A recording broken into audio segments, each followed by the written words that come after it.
Hi, everyone, and welcome back to the Stories for Hope podcast. I'm your host, Nicole, and for those of you joining us for the first time, Stories for Hope is a podcast run by Hope for Kids International. On this podcast, we share inspirational stories to inspire you to bring hope to those in need. Today's episode is a little different than our previous ones.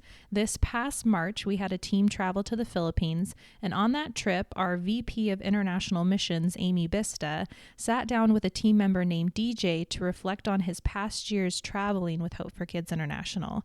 DJ has been on 70 different mission trips. Can you believe it? 70 mission trips.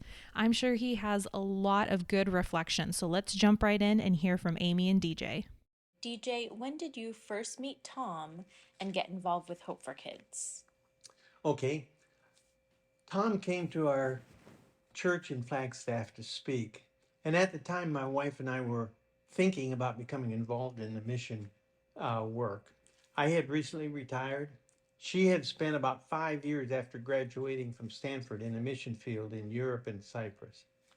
After Tom spoke the second time at our church, we thoroughly checked Hope for Kids out and decided to give them a chance. I went by myself the first time as Kathy was working.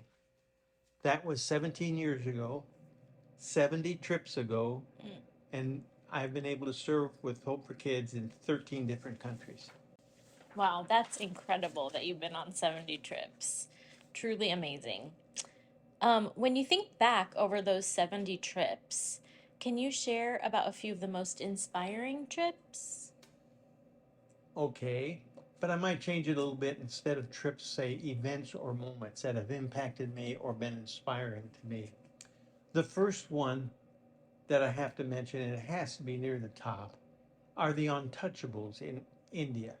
We were serving in mid-India, and on Sunday morning we drove out to this little village of the Untouchables. The Untouchables, of course, are the lowest of low. Nobody talks to them in their caste system. Nobody touches them. They'll walk across the street to get away from them. They are the bottom of the bottom. They were having Sunday worship and invited us to join them. And they even let me play a musical instrument as we sang.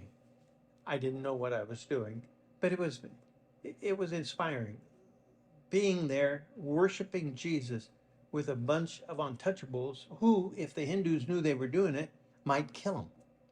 At the end of worship, they were going to partake of communion, and they again asked us to join them. So worshiping and taking communion with the untouchables is one of the top things in my life among all things. It's just very impactful. So then another one I would say is just worship in general in different countries.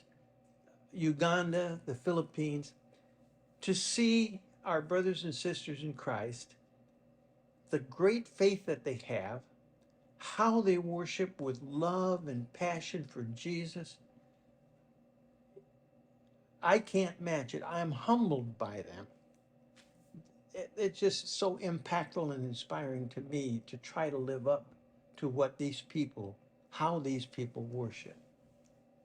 Another one would be in Peru when we were down there. The work was very hard, and it's the greatest poverty that I've ever been in. I've traveled to over 70 countries, and down there the poverty was the greatest I've ever seen.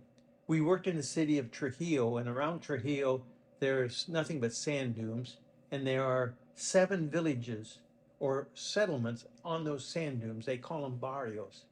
And one day we were working in one of the barrios, and we were digging a trench by hand to pour cement and lay footings.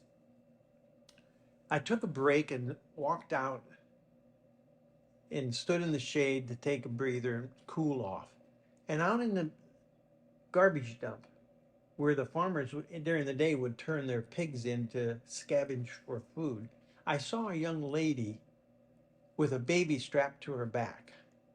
And she would walk along and she would reach over and pick something up and put it in a little bag tied to her waist.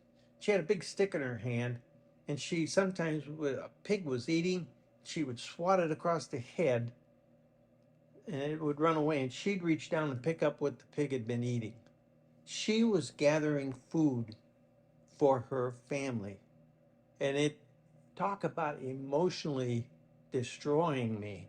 I this should not happen with anybody, but it's just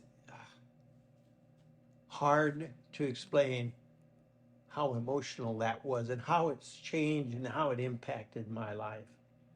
Could you select a few people that were most inspiring to you or had the greatest impact on your life? I sure can. I have to start with present company. The Hope for Kids staff, both those who lead teams and those who are working at the office. To see the passion and the love and excitement and energy that you go out, that the staff goes out to serve people, to love people, and it is very inspiring. I'm humbled by it. I'm humbled by it. That I can never be at the level that the staff members are. They're fantastic. And secondly, are the team members. I've been on teams with well over 200 or 300 people, different people on different trips, totally. And I'm also humbled by them and their passion and their love, whether they had it before they got there, but during the time that we're there, you see the love that they have and they get so emotionally involved. And at family time in the morning, people cry because of the despicable situations that they have seen people in. And I love the youth that go mainly in the summertime and how they get emotionally attached, and again, the people are just, the passion and love for God's people is amazing to me. Um, then I would be very remiss if I did not mention Pastor Ruth at Smile Africa in Uganda. Mother Teresa of Uganda, what she has done with the children that she works with is amazing. When they first came there, they were like wild animals running all over. Now they are disciplined, they are polite, they help one another. She has taught them about Jesus, she has brought them to God and educated them to the best she can. She is, to me, one of the real heroes of the faith. And then I would mention a lady that a lot of people probably don't know in Uganda, Widow Grace. And this is kind of personal. Um, Widow Grace is an HIV lady, an elderly lady. Hope for Kids has been taking care of her as long as I've been going with Hope for Kids. And so we painted her house outside and inside one trip early on when going to Uganda.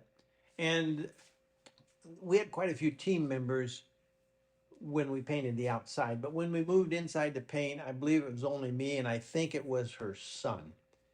And we finished painting the inside, and she was there watching us. And then after we finished painting her house, we built her a 2-burner mud stove with a chimney and stuff so she wouldn't have to bend over to cook on the ground, get the smoke out, and so forth. And when I was done, of course, my hands were dirty from building the mud stove. So I knelt down on the ground with a pan of water and I was going to wash my hands.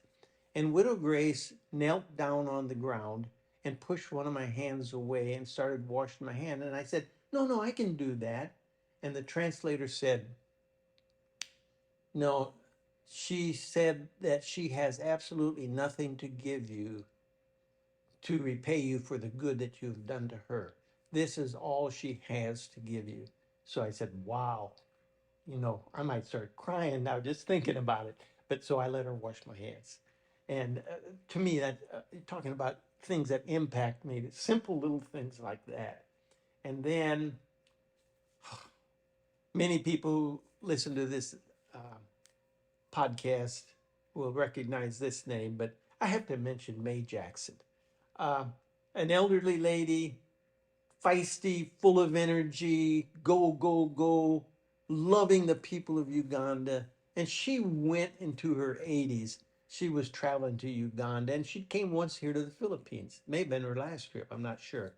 But to me, that's a role model for me that if Mae Jackson can do it into her 80s, I can keep going. I'm not even close to being done. So that's real inspiration uh, for, Everybody who wants to go, look at that. The work is not done. The work is not done. There is still work to do. I've been to Uganda 27 times, and there is still work to do in Uganda. I'd like to quote Paul out of Philippians 1:6. Paul wrote, being confident of this very thing, that he who began a good work in you will perfect it until the day that Jesus Christ comes. If God is going to keep working on me, why would I quit working? He is going to work to the very end, and I need it. I need it.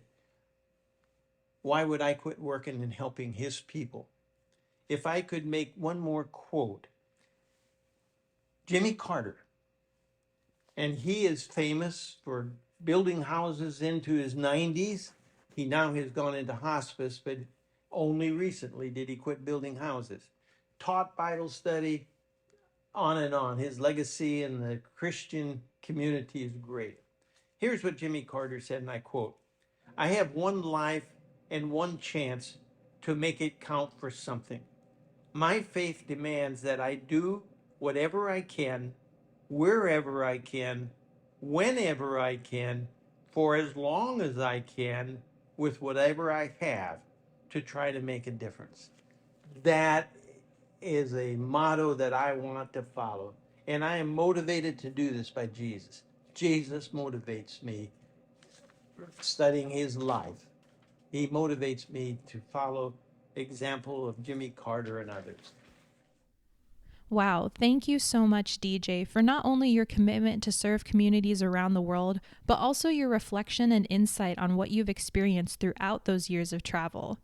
If what DJ said today has inspired you to want to go on a mission trip, or even just get involved in general, we'd love to hear from you. You can get connected with us by going to h4ki.org. Thanks again for joining us today as we continue to share inspiring stories. Have a blessed day, everyone.